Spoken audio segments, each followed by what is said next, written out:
Hello, Raylene, and hello, Mr. Erik. Hello, Elisa. And Eric says, hello, Mama, with his really big voice, like he's announcing stuff to you. Hello, Mama. Hi, sweetie. All right, so you're going to come over for Christmas Eve, right? Christmas Eve dinner?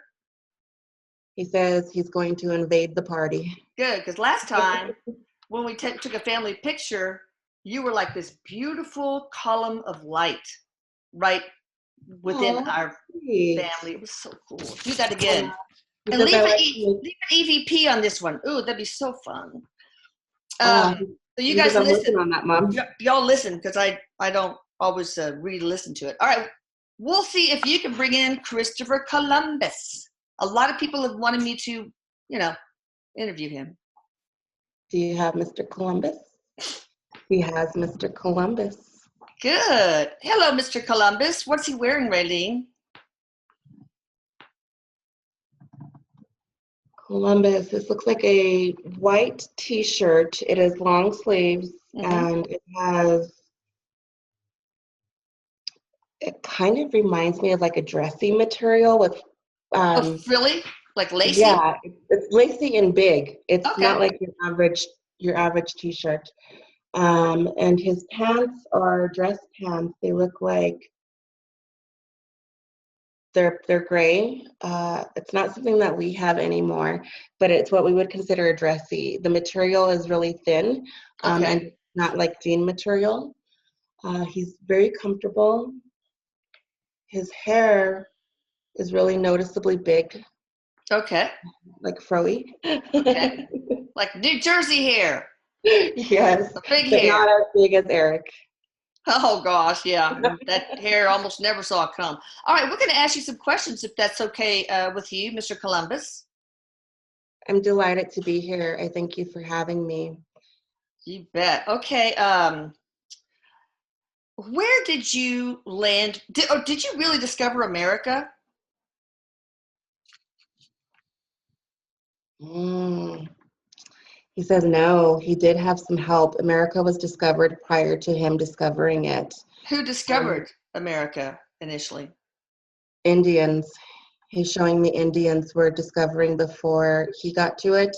Oh, you mean Native Americans, like going over the Bering Strait and all that kind of stuff? The indigenous population, right?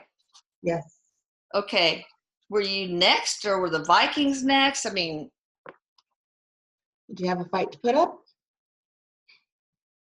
He's funny. He says it actually came very easily because there wasn't people that knew how to take credit or even knew how to bring this type of awareness to the world.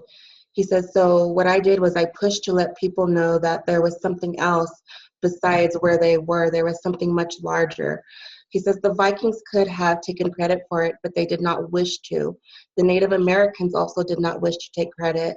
Initially, what people wanted to do was leave the area more of a sacred place or more of a place that would not be home to anybody. Well, why did you think there was something bigger out there? How did you come to that realization? Intuition, lucky guess? He's talking about Albert Einstein, and you know how Albert Einstein kind of knew things that just were not explained? He says that was a lot like me. He says I had a knowing of bigger and better things out there, but I just did not know where they were or how I could access them. What I learned was that once I learned how to move around and see different environments, he's showing the water as water being something that held him back and held other people back because they did not know where it ended, how far it went, and that's something that scared people. So people were not courageous and they didn't want to learn what was past that. Me, I was somebody that knew I would be safe and that there was something bigger out there. I would look at the stars and I would look at the sun and I would just know that there's more to where I'm at that I can see. Wow, that's awesome. So were you the first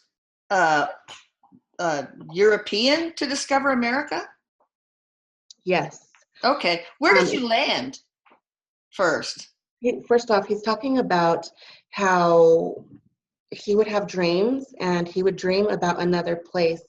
And in the dream, he didn't quite know what it was, but in my dreams, I felt like I was being guided to move somewhere. And so every time I wanted to go and adventure, to go and look for something and travel, it was more of a guide that I had. I was following a dream that I had or a gut feeling. So he says that I was pushed to do it now that Well, I maybe look it at was channeled information. He says I would consider that to be channeled information of what you call it now. Was it your guides that guided you, or some He's particular? Huh? referring to it as source. Oh, okay. Guided him All more so right. than guides. All right. So where did you first touch down on land? Erik is making this big sound of like a spaceship, literally touching down. Like we're here. Uh-huh. Take me to your leader. So he's showing me right now, and what this looks like is I am now looking at America, and I'm having a hard time. It's towards the bottom here. It's not at the top. I'm having a hard time pinpointing exactly where this is. Well, some people think you landed in San Salvador. No, not San Salvador. No. No, some people think Rum Key. No. Is it San Salvador? West Indies. There. Well, West Bingo. Indies? Okay, West so Indies. all right. What did you think? I was astonished. I was in shock of what I was seeing and what I was finding. He says there was not much to be looked at besides nature, trees, and things. He says, I wanted to share with the world about what I had found, and I wanted to share that I had found other people. He says, not only was it other people that I had found, but I had also found a different type of culture and a different type of land. What was the most striking realization? And then I want you to tell me about your first meeting with the indigenous people. He's funny. He's talking about their clothing. Their clothing is what was most funny to me because we clearly had different styles, and I did not know how to communicate with these type of people. He says so there was quite a big language barrier. They felt as if I was trying to harm them, and so it took a while to build trust between me and their kind. It was not something that came naturally, and it was not something that came quickly. I had to build a relationship, and I had to gain trust from them in order for them to give me information about their culture and how they worked. Okay, well, how did you do that? How did you gain their trust? I let them see that they can trust me. I was a decent person. I didn't steal from them, and I asked for things when I needed them versus taking. They helped me to live on this side because I didn't know how to. Yeah. I'm a really smart man, yes, but when you travel across the world and you have different types of foods you're going to be eating, Yeah. you have a different way of surviving. It's like a child. You are learning how to walk from step one all over again. Oh, yeah. Well, why did you go in search of a new land anyway? What were you seeking? Spices? I mean, rich? I mean, what? So he's talking about seeking proof of something else being there besides his own world, his own land. I knew that I can create medicines. I can find different types of plants that would help people, or different types of food that would help people over here. He says, so it was really me wanting to help the world to have better things, to have healthier things, to see if I can change the way that the world was running at that time. Well, why did Queen Isabella, what was her mission to send you out there? In King Ferdinand, I think. She said, Christopher Columbus, I'm going to put you in these 3 ships and you are going to seek another land because I want fill in the blank. I want to know what is out there, and I want to know what type of people we can run into. So there was no wanting riches or gold or anything like that? He didn't know that there was gold out there or Okay. anything of that kind. Yeah, that's true. And initially you did find out that there was, but okay. He's talking about what would make them healthier. So in terms of medical things, he wanted to bring good health to his people. Okay. And so was the queen. It was more of medical works and then also something that's connected to finances. I believe that this medical stuff that he was about to figure out would lead into financial support for the country. All right. So what kind of medical support did you find? He said weed. Oh, okay. All right. Good. Wild weed. So what other impressions did you have of the indigenous people? What was your opinion of them? Did you think, wow, they're barbaric and uncivilized and things like that? Or did you have respect for them, or was it both? Or He said I was afraid of them. mm. I was afraid of them and I was afraid of what I was getting into. He says, I had a lot of respect for these types of people because of how they lived. They lived much harder than what I do and much harder than what my culture was living during that time. He says, so I had a lot of respect for them, but I had a lot of fear at the same time because I did not know what was going to happen with me. I did not know if they trusted me.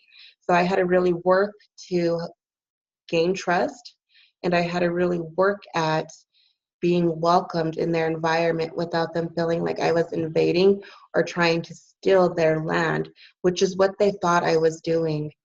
Well, but the thing is, you did, and maybe it's especially when you found out there was gold there, you That's became why. treated them really badly, and you tortured them, and you made them submit to Christianity. At least that's the rumor. Now, I'm not judging you, okay? So we just want clarity on these things. It's true. He says, this is true. I did. He said, but I was under orders to do these things in order to get answers. They had more knowledge about medicine and they had more knowledge about finances and they were not willing to share. What Have do you they mean finances? What things could that brought wealth? what could the indigenous people know about financing? They knew how to have more of it. They knew where gold came from. Oh, They okay. knew where they can find things that had what we would consider value of money, which back then it was something different, but it was something of value. Okay, And so they even said that people say, or history says, that if they didn't bring gold, you would cut off their hands. Is that true? body parts, not only hands. He says it is true. You did. And Why? Why? I mean, did you really want to do that, or was it purely on the order of the queen and king, or did you have an element of personal greed? I asked him if he felt remorse, and he says he did feel remorse. He At the says, I time or now? yeah, both. Oh, yeah. I'd like to address that I was under orders when I was being told to do these things. Had I have not have followed the orders, something would have happened to me, and I was not ready to take that risk. Um, he's showing a lot of greed taking place during this time, and the greed is what caused the pain that was inflicted on others. I did not set out with intentions to come and harm people, but that is what I was ordered to do once I let them know what I had found and things that were out there. How did you let them know? Did y'all have a Skype session with Queen He's Isabel? showing, no, technology wasn't that great, right? No, he's showing me that he would write and that there was some form of messaging that was back and forth that took a long time. Okay. Do you know message in a bottle? It's very much Oh like the God. bottle. Oh wow. Wow. That did take. So you didn't send one of the other ships back with messages. He says very rarely that wasn't something that we had access to very often. That was something that was rare as finances was not something that was available for us to have that type of Okay. funding to go back and forth. Okay. So, but they didn't order you to rape women, but did you? Oh, Christopher. He has his head down and he says, yes, I did. Well, why did you do that?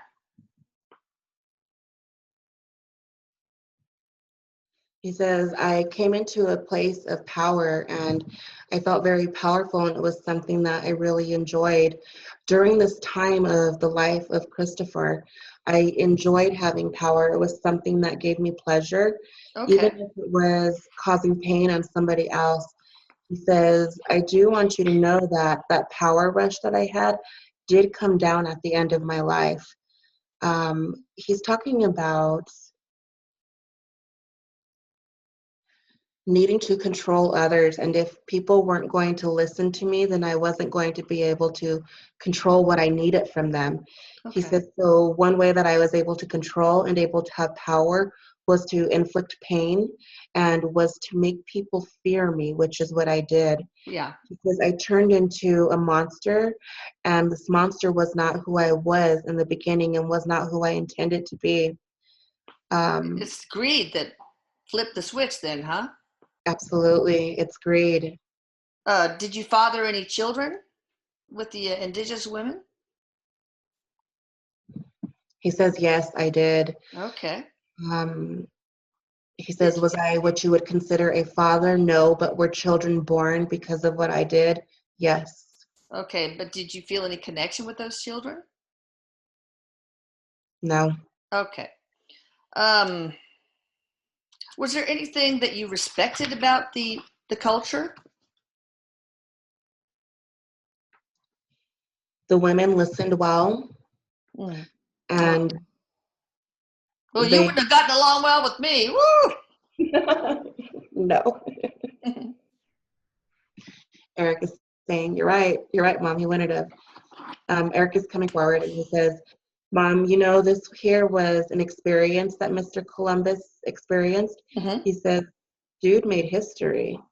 He made history. Yeah, And he it did. really, All right. and Yes. he says, Of course experienced we. history. Yeah, we can't paint you all in bad colors. Of course, there's no good or bad anyway. They're just experiences. But all right. So some people say you were born in Italy. Some people say you were born in Spain. He's telling me that he was born in Spain.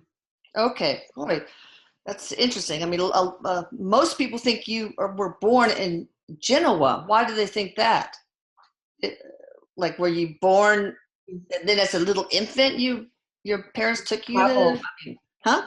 He traveled quite a bit, but he says during the times that I come from, we didn't keep track of people the way that you do now. Yeah. He said my parents didn't want me to have like a tracker. They didn't want people to Okay. have information about me. All right. And it wasn't only me. He says it was people in general back in these days.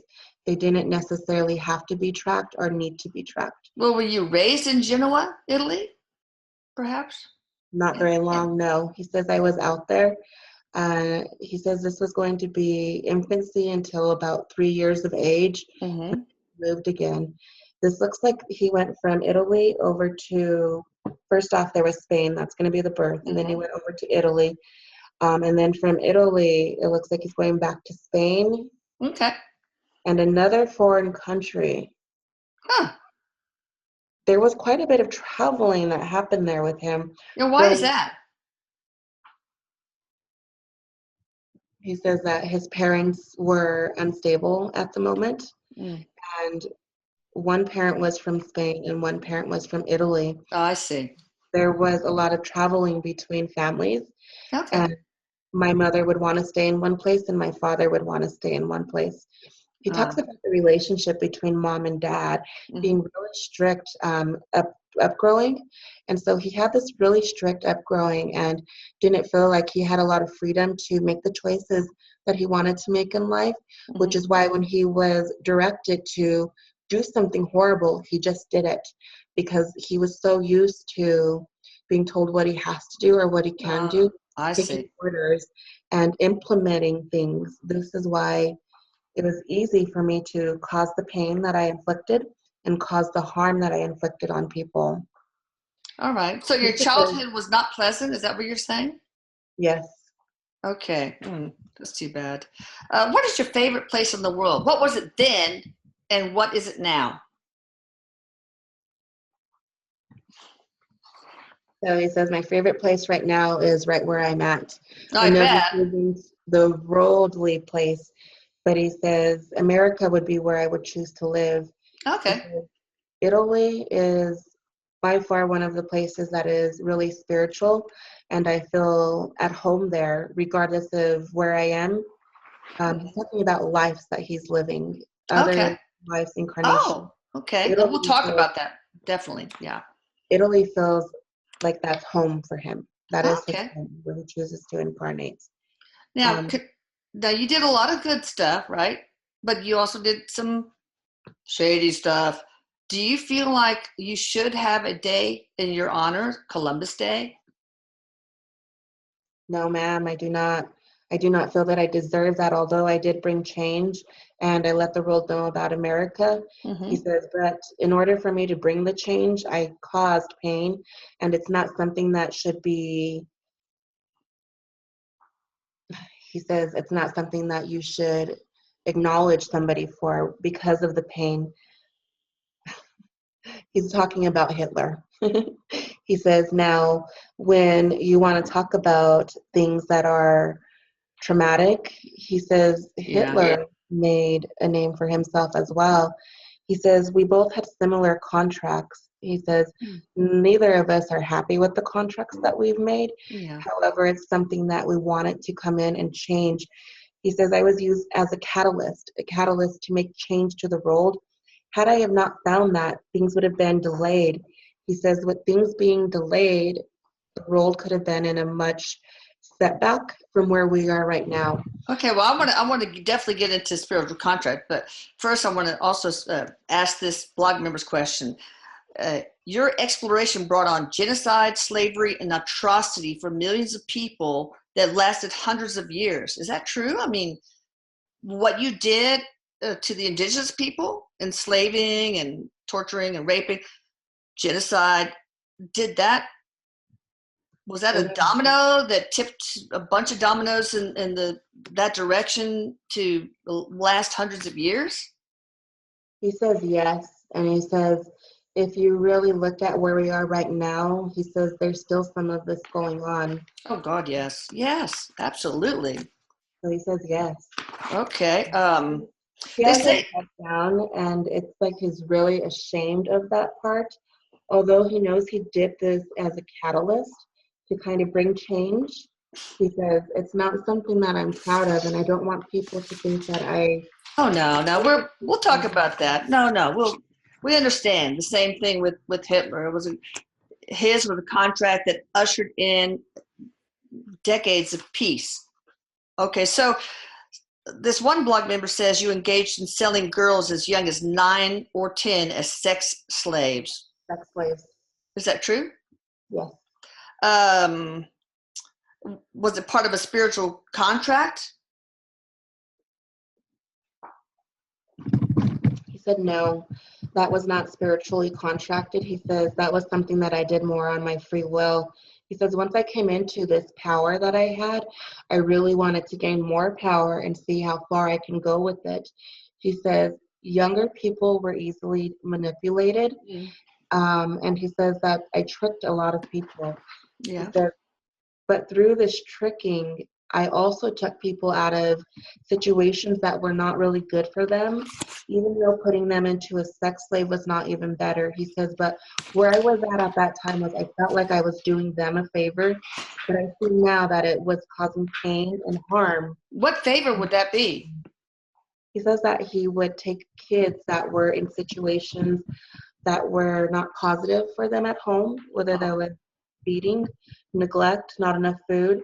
He says, I did provide food for the people that I slaved and that I captured. Um, it sounds like he's really trying to let people know that even though they were held against their own will, he was still caring for them.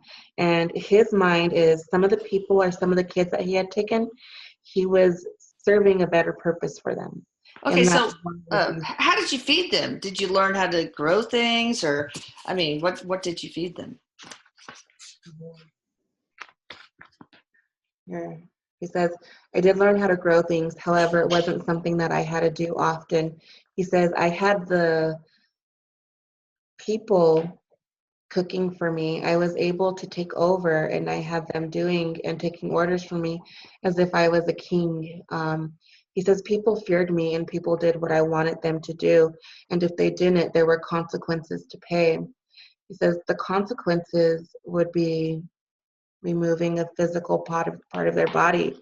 Yeah. There was no age limit to what I would do. Mm. The age limit could be a child, could be a teenager, could be an adult. If I wasn't getting what I felt I needed, then I caused and I inflicted pain on these people. Gosh, oh boy. He's explaining, though, during this time, he says, because the way that the world has changed, during this time, that is how punishment was brought upon people. He says, because I had done so much of this, and because other people also did this type of crime, he says this brought a stop to it, so that way it wasn't continued Okay. through the world. And that's the change that I brought, was that pain was once there, but not something that would stick there for the rest of the world to endure. He says there's a time period where that all ended and where it was not okay. He's talking about the queen not being aware of all of the abuse that was going on with their kind, with the other people. She was not aware of With what other people? the people that he had captured. Oh, okay, gotcha. They were not aware of the people that were being sexually abused. They were aware of the punishments with the limbs coming off of their fingers or their hands, the piece of body. That was something that they were aware of, but not everything did they know. There was a lot that I stepped into control and just did on my own. Okay. He Well, said that wait, go ahead. with the distance that he had from his people, he felt that he was under no rules. Ah. And the consequences once going back. He says, I did have consequences, and my queen was not happy with what I was doing to people, but especially the children, because she didn't intend to harm children. Well, how did she find out about that when you got back? He says, because I told her and other people also told her. Okay, so what consequence did you endure? So he's showing a place of what I would consider like solitude. Okay. It's like a solitude place of where he's at. Solitary confinement for a while? Um, Okay. and he would need to be by himself and really think about things. He says, I had trust that was put in me from the queen, and I Yeah. didn't give her everything that I said I was. I had taken that trust and essentially stepped on it. He All right, says, so why, back to the food that you helped support the slaves. What did you do it via fish? You had rifles or some sort of muskets, or probably. So did you, or bow and arrow? Did you hunt and or your people hunt and procure food that way, or what? so there's Because multiple they were able to live off the land themselves anyway, right? That's who taught him how to do it. He says, I was taught how to use a bow and arrow. It wasn't the type that I was used to having. It was something different that was constructed, handmade with trees, with branches, leaves, wood. It was something that was handmade. Okay. He's also showing like a spear fishing. He says, fish was the easiest to catch more than a live animal. We constantly had to worry about animals coming in and invading. It looks like, you know how Indians were said to live like out in nature. What I'm looking at right now, it almost resembles a teepee or Okay. their house, the housing that they had. Mm-hmm. It really looks like a teepee, but more of a squared one versus a triangle one. He shows a place that they would go and butcher animals after killing Okay. them. So it wasn't something that was done right then and there. They killed it and just drained it all. It wasn't done there. There was a sacred place that Okay. was used for this. All right. So I knew how to kill the animals and I knew how to fend for myself. However, with the power that I gained, I did not have to do these things for myself. He said, what you would consider is I had people that had a kitchen, but not a kitchen that you have now. Okay. Okay. And where they would create meals. Now, they would not have a full course meal that was presented to them, but they had something to keep them alive and sustain life. Okay. Now, one thing I want to get a little bit more information about is, talk to me about the personality of the indigenous people. Of course, they were super afraid after you kind of turned on them, but what were your impressions? Were they polite, hospitable, suspicious, paranoid? I mean, of course, each member of the tribes could be different, but in general, how did you see these people? He says, they were frightened of me. They were frightened of my color. They were frightened of what I would do to them. Like, I had to gain trust, and it wasn't easy to gain the trust, which is understandable because once I gained the trust, I just hurt them. He says they were very paranoid about why I was there or what I was looking for. He says the leader, how many leaders were there? He says leaders. Okay. So there was one. He's using plural and he's giving me the number 5. Okay. So there have been 5 leaders. The way that their culture is set up, it's almost like, how can I explain this? I wish you wouldn't use images. So I've got an image of like a little town on this side, a little town over here, a little town down here, but yet they're all still connected. Each house or each building has a leader of its own. So it's like a council of elders, maybe? Yes. Something like that? Yes. Okay. In each place, there's a leader of its own. He says one leader has more authority than any of the other ones. Oh, okay. Make calls. That leader is the one that I gained trust. He says once I got in, I was able to take it over. He says that they're very kind, very caring, very loving, very affectionate. And that's why it was easy to take them over. Okay. Where do they think you came from?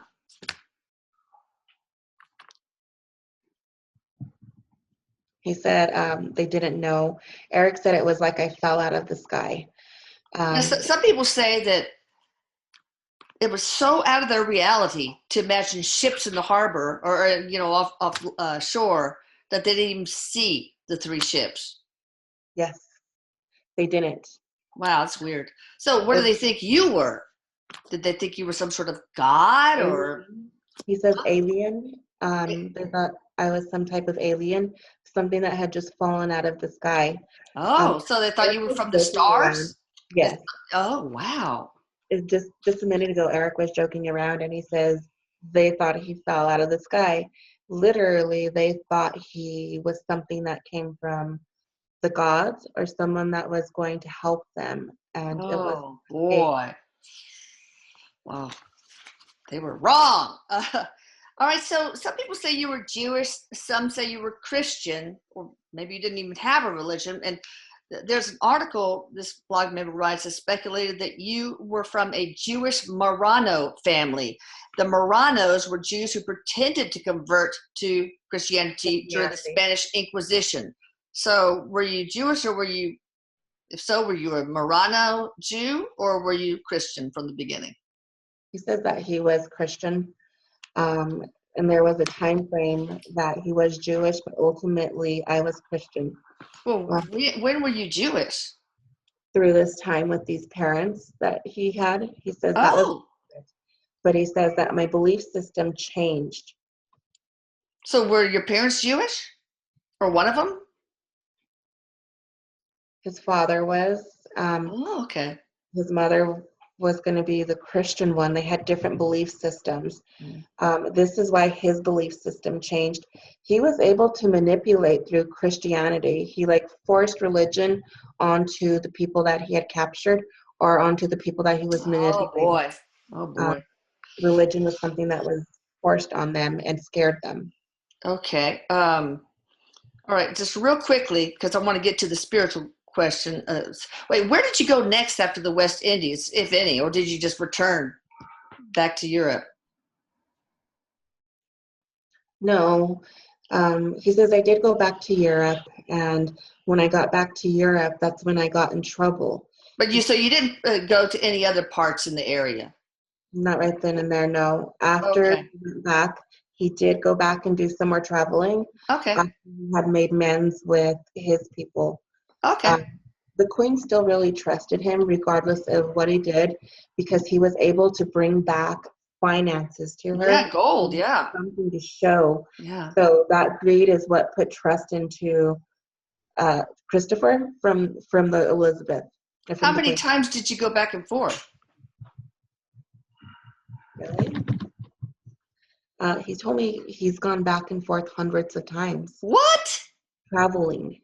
How could that be? Wow. Yeah. Okay. How can that be? Are you sure, Erik? Ask Erik, how many times did he go back and forth? So Erik is showing me that there was four He might, times. he might be exaggerating. Okay. Yeah. It But just no, felt like hundreds of times. Okay. yeah, And that's did you funny. learn your navigation skills from the Moors? Some people say you did.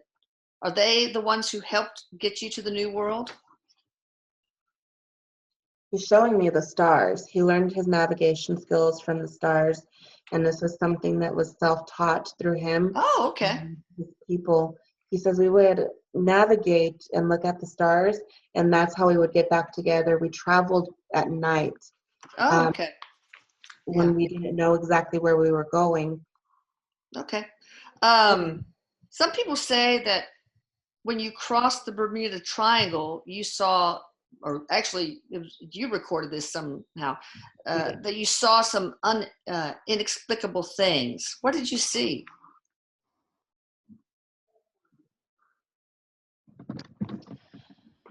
He's showing a vortex. He says, I've seen an opening of Mm. a vortex with my own eyes, something that is unexplainable.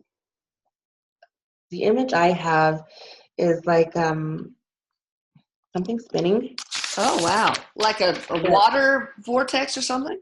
yes, but he was at a distance and he knew that he couldn't go through there.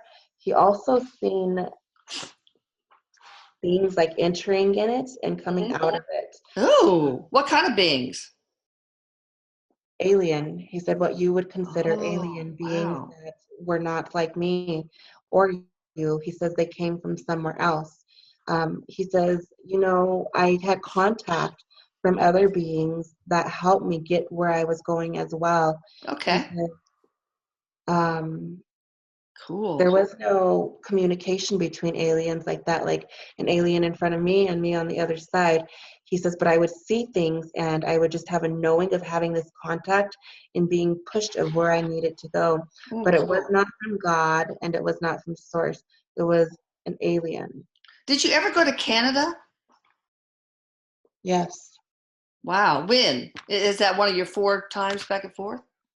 Yes. He says that was going to be the third trip. He's talking about Canada having population a lot like what he had. During this time, the role didn't know that there was different cultures out there. It was Weird. kind of like we were just stuck, right? We didn't know what the hell existed until you go and you find someone that's completely different. I Wow. don't understand why greed can make you hurt somebody though, and Yeah. I don't understand like how you can be so. Is that Raylene talking? Yes, Okay. that's me. How did you die, by the way?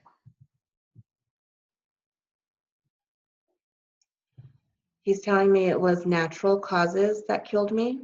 Mm-hmm. Nothing that was inflicted, natural causes. Where There was was it? In what organ was the problem? The intestines, the um, chest? no, he shows me his heart, not his intestines.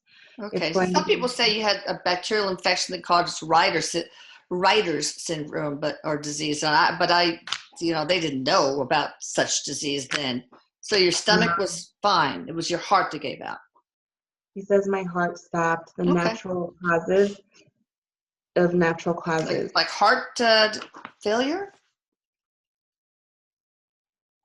He's talking, yes, he says yes to that. He's talking about the spiritual part of his death and why he died the way that he did. Oh, yeah, okay. So he says, due to the pain that I had caused, I had carried a lot of stuff with me. He says, granted, I did not know that I was carrying pain with me. He says, but yes, I deserved to go out the way that I did. And what you would consider karma, karma had come back to me. Okay. All right, let's get to the spiritual questions. We'll have to go through quickly because I know I don't want to go over our time, Raylene, but what was your main spiritual mission? To bring peace to the world. And how do you feel like you accomplished that? If so, how? Ultimately, I do feel like I stopped violence from happening because I had created so much of it. So ultimately, I was able to bring peace to the world.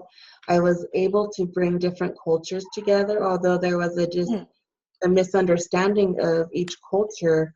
I was still able to bring us together and get the world started for their next adventure.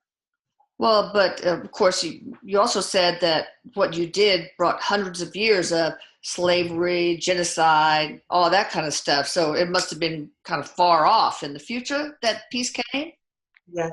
Is it because people Right said, now. this is enough, no more hurting each other? Was it that kind of thing? Or something different? I mean, He says, how did peace come about he's through all talking that? about being a catalyst. And he says, because of all of the pain that I had caused, that made people want to stop that and have something be Okay. done about it and prevent it from going forward. Okay. He says, could you imagine where we would be right now if you were still getting your fingers cut off or Oh, getting your hands cut off? He's yeah. talking about schools and how schools would be able to hit the children with rulers. He says, so many things have changed because of what I did. Okay. He says, think of me as a catalyst that brought slow change, but permanent change ultimately. All right. What were you here to learn? And then, well, also to teach. Did you learn that? He said self-control. He was here to learn self-control. Um, it's really interesting because he controlled so many. I know. Oh, did you accomplish that lesson? Yes, I did learn. Good. What He about said, teaching? Oh, go ahead. he says the control that I learned, my own self-control, he says I had to learn that I couldn't control others and I couldn't make people do what I wanted them to do. The only person that I had control of was myself. Ultimately, I learned that through the end that nobody was listening to me, and the only person that would listen to me was myself. Okay. What about Um, here to teach? Were you here to teach anything? History. Teach He what? says yes. History. History. Elaborate, please. He says people learn about what I did, and people learn about how the world used to be and how it's changed now. Okay. He Yeah. says, and how people are no longer living in the misery that once was there. He says, so I have taught quite a bit, although it wasn't easy teachings, but it's still a teaching. Yeah.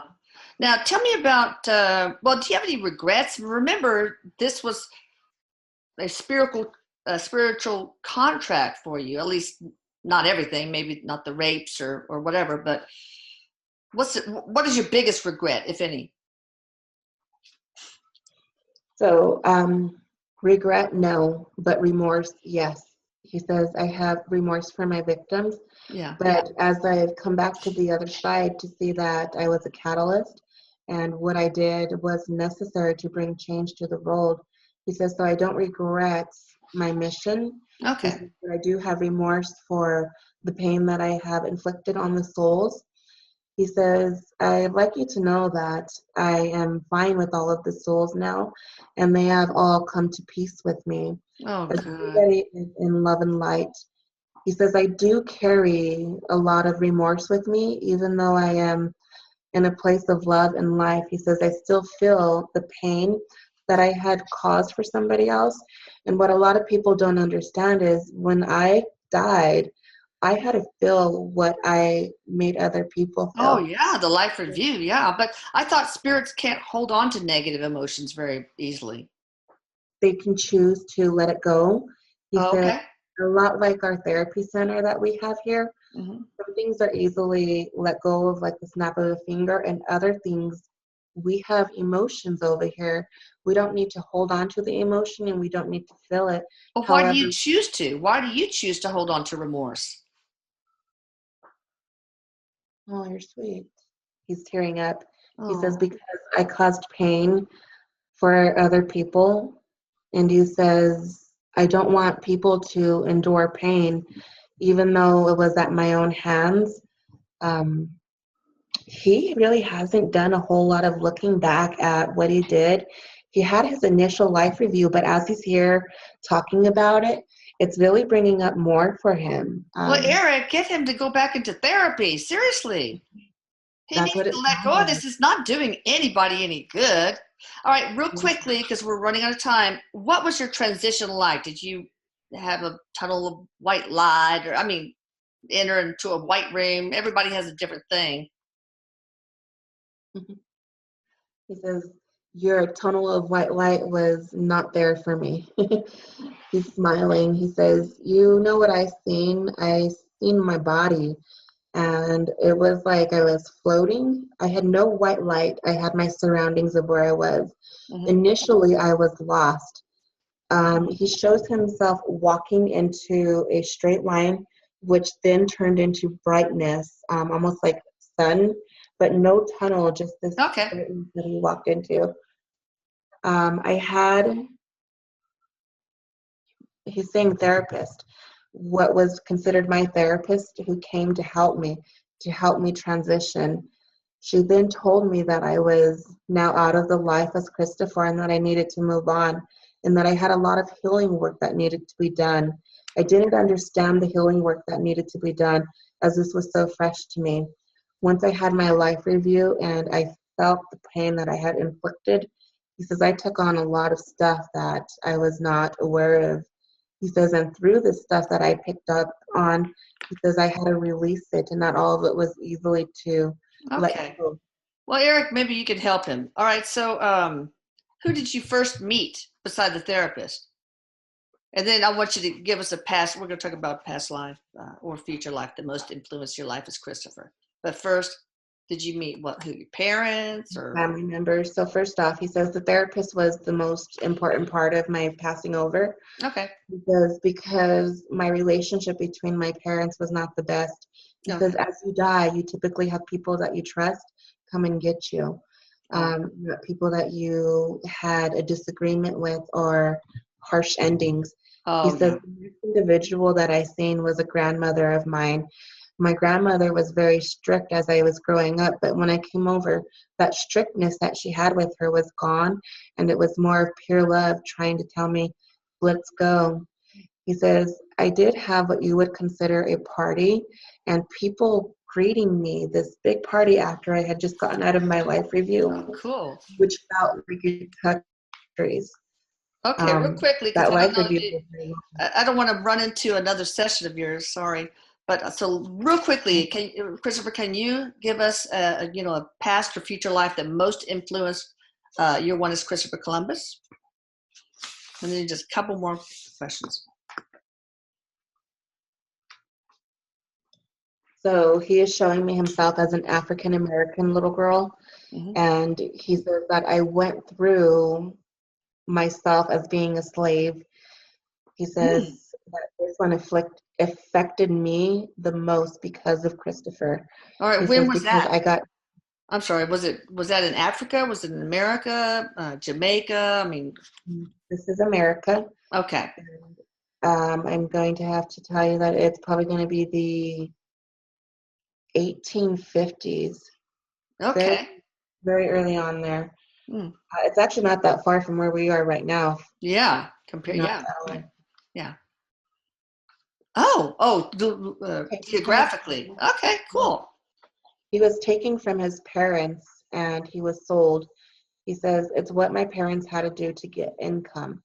The little Oh, girl did not go through any form of abuse as he abused others. He says, but I did have to cook and clean. There was physical abuse, but not sexual abuse that I endured. okay. All right. They just slapped you around a little bit? He said a lot. Oh, have you reincarnated in present time? Our present time? Hmm? He says, yes, I am. Where I are am you and who are you? on the earth right now. I am in England. Okay. I am a little boy. The little boy looks like he's about 5 years old. He's got blonde hair, blue eyes. Okay. He says that with this life, I am intending to remove karma that I am carrying. Okay. I am intending to make things better for Okay. myself. Do you have a message for the world? Any message or advice?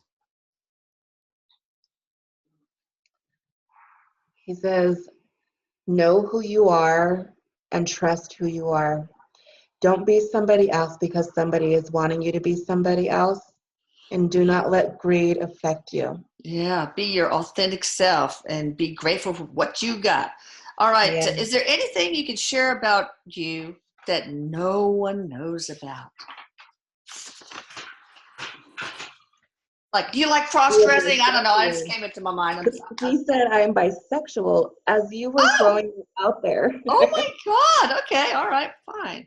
What you would consider bisexual. He says I had sex with females and with males. Wow. Okay. Last one. Erik, do you have any questions for him? Or yeah, ask a question, please. And then we'll close out.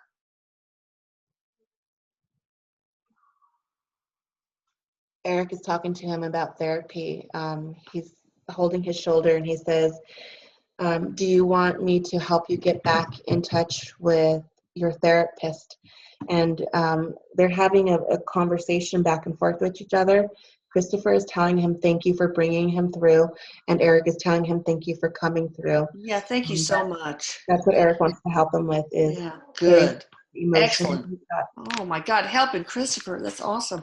Well, thank you, Mr. Columbus, for discovering where I live right now and for showing the courage to share so that people can understand you and understand that it was mostly a spiritual contract. Raylene, thank you so much. You guys can get in touch with her. She knows so much and she's got so many things to offer. So check her out at angelmedium7, the number 7.com, and I'll put it right here. I love you, Erik. I love you, Raylene. I love you, Christopher Columbus. I love all you guys who are watching. Please subscribe to my channel if you haven't already. Anything else you want to share, Raylene? Christopher says, thank you for having me.